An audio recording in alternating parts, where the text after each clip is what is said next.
सपा, मुसलमान और मायावती, कौन कर रहा है मुसलमानों की अनदेखी? कौन कर रहा है मुसलमानों की स्वतंत्र लीडरशिप का खात्मा? नमस्कार, मैं अनुज कुमार। आप देख रहे हैं जनपथ लाइव और इस लाइव में आपके सामने एक महत्वपूर्ण खबर लेकर हाजिर हूं। जिस तरीके से आप सभी लोग जानते हैं कि आगामी जो 2027 है, 2027 में उत्तर प्रदेश का विधानसभा चुनाव होना है और उत्तर प्रदेश की जब जब बात आती है तो दो राजनीतिक पार्टियां जो कि खास करके उत्तर प्रदेश की सबसे महत्वपूर्ण राजनीतिक पार्टियां हैं, इनका नाम सबसे ऊपर आता है। पहली बहुजन समाज पार्टी और दूसरी समाजवादी पार्टी।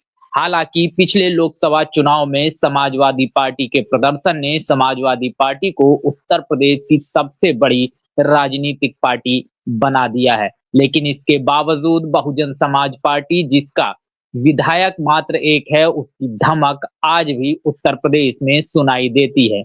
क्या कुछ पूरी खबर है कि किस तरीके से मुसलमानों की लीडरशिप को सुनियोजित तरीके से खत्म किया जा रहा है और कौन मुसलमानों का साथ देता हुआ नजर आ रहा है? इस पूरे मामले पर विस्तार से चर्चा करेंगे, लेकिन आपसे वही अनुरोध, वीडियो को पूरा देखिएगा, कमेंट में अपनी राय जरूर रखिएगा, साथ ही साथ चैनल को सब्सक्राइब जरूर कर लीजिएगा। जिस तरीके से आप सभी लोग जानते हैं कि उत्तर प्रदेश विधानसभा चुनाव सामने है और इसको लेकर तमाम राजनीतिक पार्टियां चुनावी मैदान में है, लगातार तैयारी करती हुई नजर आ रही हैं और इस चुनाव में 2027 में चुनाव होना है। इस चुनाव में राजनीतिक दलों के निशाने पर मुस्लिम और दलित वोट बैंक है। जिस दलित वोट बैंक को बसपा का कोर वोट बैंक कहा जाता था, उस वोट बैंक में भी काफी हद तक तमाम राजनीतिक पार्टियों ने सेंधमारी कर ली है, वो चाहे संविधान और आरक्षण के बचाने के नाम पर या फिर तमाम हवा हवाई लोक लुभावने वादे करके।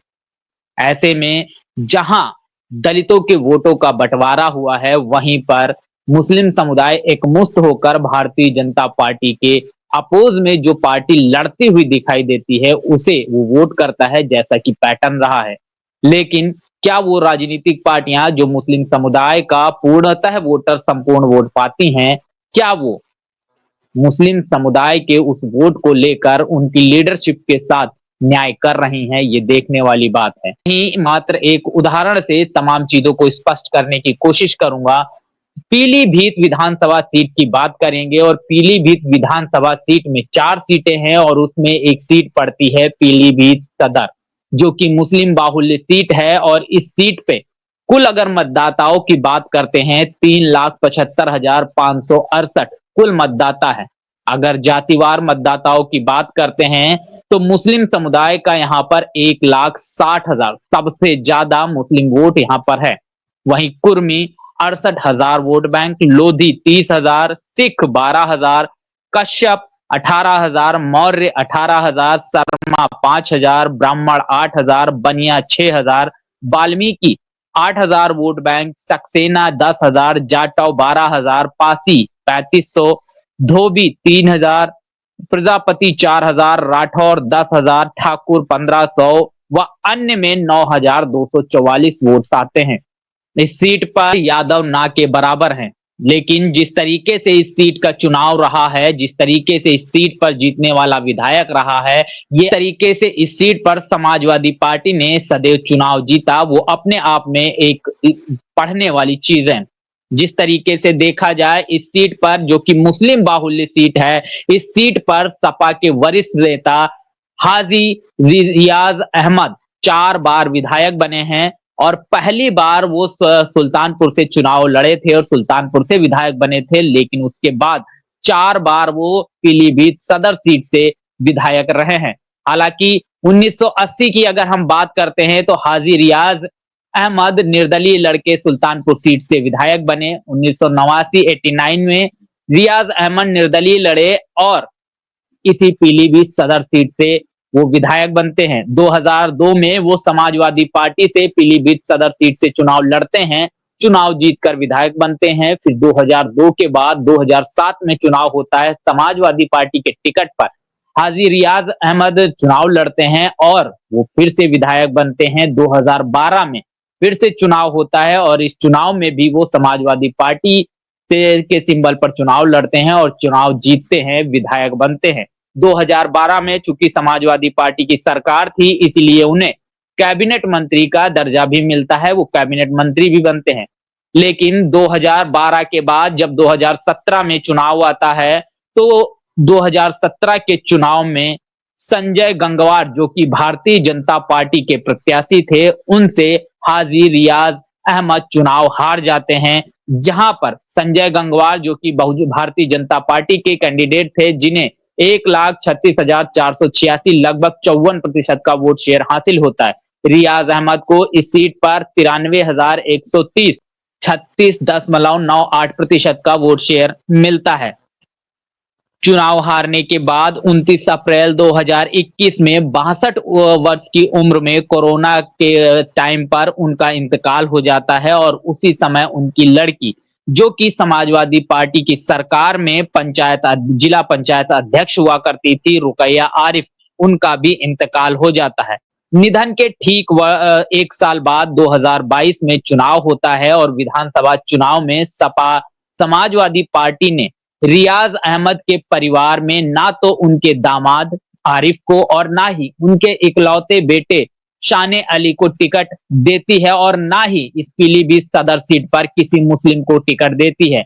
तब इस सीट पर समाजवादी पार्टी की तरफ से संजय गंगवार जो कि भारतीय जनता पार्टी के विधायक थे और फिर से चुनावी मैदान में थे, उनके कजन शैलेंद्र गंगवार को टिकट देती है। तब रियाज अहमद का परिवार बहुजन समाज पार्टी के पास आता है और बहुजन समाज पार्टी रियाज अहमद के बेटे शाने अली को टिकट देती है और शाने अली यहां पर बहुजन समाज पार्टी के सिंबल पर चुनाव लड़ते हैं 2022 के चुनाव में। इस चुनाव का परिणाम ऐसा रहा कि संजय गंगवार जो कि भारतीय जनता पार्टी के उम्मीदवार थे, उन्हें 1,25,506 वोट मिलते हैं और जीत हासिल करते हैं। इसी सीट पर शैलेंद्र गंगवार जिन्हें 1,18,536 वोट मिलते हैं और शाने अली को इस सीट पर 12,099 वोट मिलते हैं। सपा ने 5 बार मुस्लिम विधायक के परिवार को इस सीट पर टिकट नहीं दिया।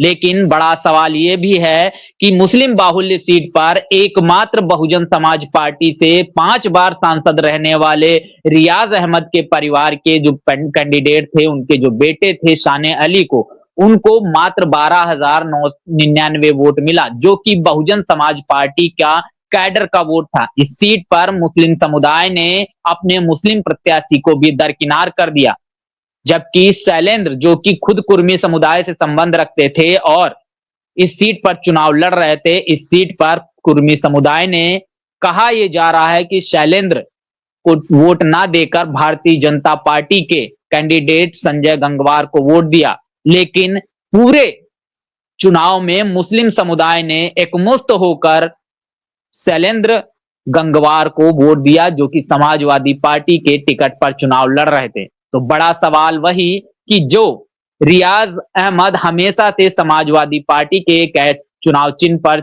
चुनाव लड़े, उनके परिवार को समाजवादी पार्टी ने टिकट क्यों नहीं दिया, जबकि इस सीट पर 1,60,000 यानी मुस्लिम बाहुल्य सीट है, उसके बावजूद समाजवादी पार्टी ने इस सीट पर किसी मुस्लिम कैंडिडेट को चुनाव क्यों नहीं लड़ाया, उनके परिवार के लोगों को टिकट क्यों नहीं दिया। तो बड़ी बात वही है कि भारतीय जनता पार्टी की बी टीम कौन? क्या सपा जानबूझकर इस सीट पर मुस्लिम उम्मीदवार को टिकट नहीं देना चाहती थी? क्या इस सीट पर सपा ने जाने अनजाने कहीं ना कहीं देखा जाए क्या भारतीय जनता पार्टी की मदद नहीं की? क्या इस सीट पर मुस्लिम समुदाय खुद अपने मुस्लिम जो कैंडिडेट है जो कि बहुजन समाज पार्टी से चुनाव लड़ रहा था, उसे वोट ना देकर अपनी लीडरशिप को खत्म करने का काम किया है? अब कौन वो है जो मुस्लिम लीडरशिप को खत्म कर रहा है और कौन वो है जो भारतीय जनता पार्टी की बी टीम के तौर पर काम कर रहा है? ये इस देश के तमाम मतदाताओं को समझना है कि समाजवादी पार्टी हो, भारतीय जनता पार्टी हो या कांग्रेस हो, ये किस तरीके से एक सुनियोजित तरीके से हिंदू मुसलमान ना हो या एक पार्टी हिंदू मुसलमान करने के लिए किस तरीके से मुस्लिम स्वतंत्र लीडरशिप को खत्म कर रही है, ये इस देश की आवाम के सामने इस खबर मात्र से निकल कर आता है। बाकी आपका इस खबर को लेकर क्या सोचना है, क्या मानना है, कमेंट में अपनी राय और प्रतिक्रिया जरूर दीजिएगा। बने रहिएगा जनपथ लाइव के साथ, मिलेंगे दूसरी वीडियो में, तब तक के लिए धन्यवाद।